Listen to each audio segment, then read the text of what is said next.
ओम नारायण नारायण नारायण नारायण। सभी मित्रों को राम राम।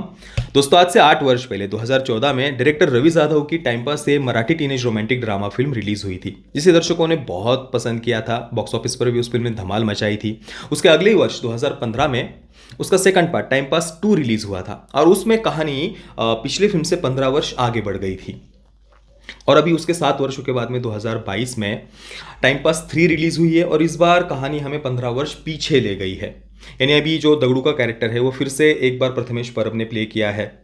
हालांकि बीच में 2014 से लेकर के अभी तक 8 वर्ष बीत गए हैं, पर प्रथमेश परब अभी भी बिल्कुल वैसे के वैसे ही दिखते हैं जैसा हमने 2014 में उन्हें देखा था टाइम पास में।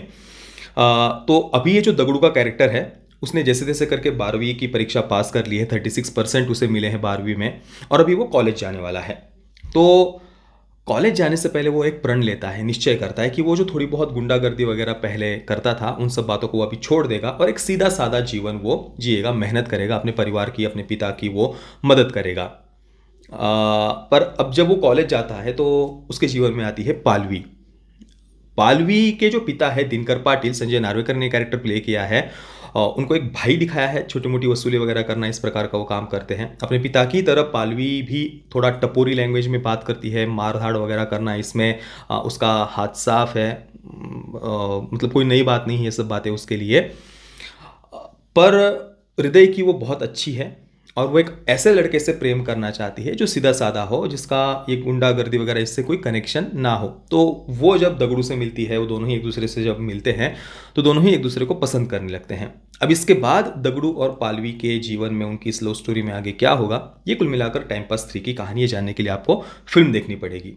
अब देखिए, ऑब्वियसली टाइम पास 3 में कई सारी बातें हमें रिपीटेटिव लगती है, दोहराई गई। ऐसा कहानी में भी कुछ ऐसा बहुत नयापन नहीं था, कई सारी बातों को दोहराया गया है ऐसा लगता है।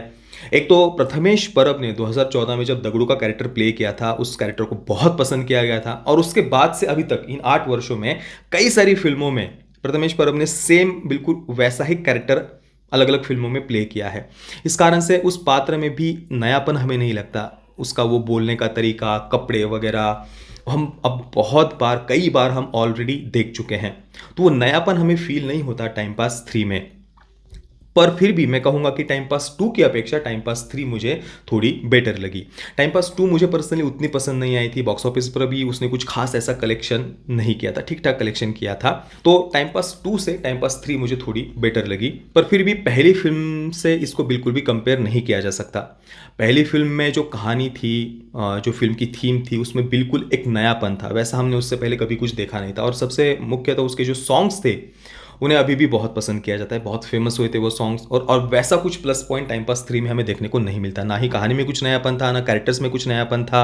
थीम भी बिल्कुल वैसी की वैसी है और ऐसे कुछ याद रहे ऐसे सॉन्ग्स भी टाइम पास 3 में नहीं है। पर फिर भी जैसा कि फिल्म का नाम है टाइम पास, अगर आप बस टाइम पास करना चाहते हैं, ज़्यादा कुछ सोचे बगैर, जो फिल्म के कुछ पंच लाइन्स है, जो राइम्स वाले जो डायलॉग्स है, जो थोड़े बहुत डबल मीनिंग वाले, उन पर अगर आप अपने मित्रों के साथ बस हंसना चाहते हैं, तो बिना कुछ एक्सपेक्टेशंस रखे हुए एक बार बिल्कुल आप इस फिल्म को देख सकते हैं। इस फिल्म के भी डायरेक्टर बिल्कुल रवि जाधव ही है, पहले दोनों फिल्मों की तरह। हालांकि उन्होंने यहाँ नया या अलग कुछ करने का प्रयास नहीं किया है। बाकी टेक्निकली फिल्म वेल मेड है, परफॉर्मेंसेस फिल्म में सभी के बिल्कुल बढ़िया थे। संजय नार्वेकर एक एडिशन इस कहानी में हम उनको देख रहे हैं। और फिल्म के एंडिंग में, टाइम पास 3 के एंडिंग में हमें पता चलता है कि इसका 4th पार्ट भी आने वाला है, टाइम पास 4, जिसमें प्राजक्ता केतकी माटेगांवकर का जो कैरेक्टर है वो हमें फिर से एक बार देखने को मिलेगा। यानी चौथे पार्ट में दगड़ू, प्राजक्ता और पालवी, इनके बीच का लव ट्रायंगल शायद हमें देखने को मिल सकता है। हालांकि टाइम पास 2 में ही हमने 15 वर्ष आगे क्या होने वाला है वो ऑलरेडी उन्होंने दिखा दिया है।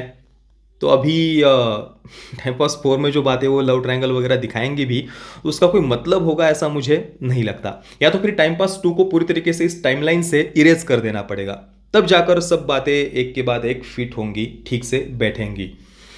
कुल मिलाकर अभी टाइम पास 3 में ही कई सारी बातें बार बार दोहराई जा रही है ऐसा लग रहा था। तो टाइम पास 4 बनाना मुझे नहीं लगता कि उतना सही होगा। बाकी टाइम पास 3 में ऋता दुर्गुड़े का जो कैरेक्टर है पालवी का, वो आपको फिल्म देखने के बाद भी याद रह जाएगा। परफॉर्मेंस भी उनका बढ़िया था और वो कैरेक्टर भी थोड़ा बहुत इंटरेस्टिंग था। तो ओवरऑल एक ठीक ठाक फिल्म है। मैं टाइम पास 3 को दूंगा 6 out of 10 stars. Parental guidance की बात करें तो फिल्म में कोई सेक्स न्यूडिटी नहीं है, थोड़े बहुत कुछ डबल मीनिंग जोक्स है। सेंसर बोर्ड ने फिल्म को यूएस सर्टिफिकेट दिया हुआ है। बाकी दोस्तों, आपने अगर फिल्म को देखा है तो आपका एक्सपीरियंस कैसा रहा, मुझे आप नीचे कमेंट में अवश्य बताना। ये वीडियो देखने के लिए आप सभी मित्रों का बहुत बहुत धन्यवाद। जय श्री राम, वंदे मातरम।